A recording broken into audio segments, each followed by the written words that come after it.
আসসালামু আলাইকুম রহমতুল্লাহি ওয়া বারাকাতুহু। বিসমিল্লাহির রহমানির রহিম। ইন্নাস সালাতা তানহা আনিল ফাহশাই ওয়াল মুনকার। নামাজ মানুষকে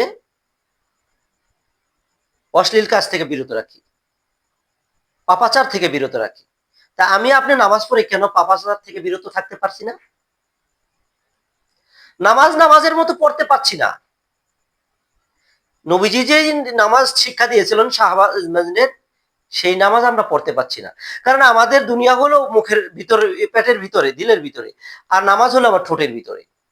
আর সাহাবা আজমাইন দিল থেকে দুনিয়া বাহির করে দিছে, দুনিয়া রেখেছে ঠোঁটের ভিতরে, নামাজ রেখে হৃদয়ের ভিতরে।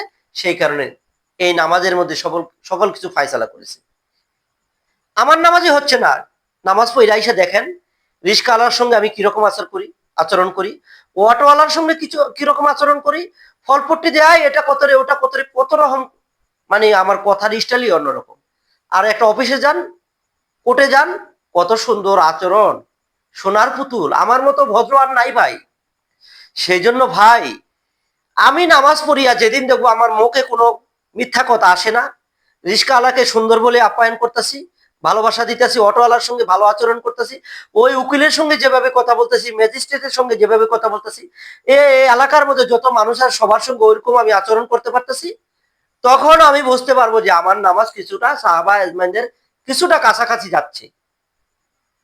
নামাজ পড়িয়া যদি দেখি আমার কোনো কিছুই আখলাক কার্যক্রম পরিবর্তন হচ্ছে না, তাহলে আমি নিজেই বুঝবো যে আমার নামাজ এখানেই রয়ে যাচ্ছে।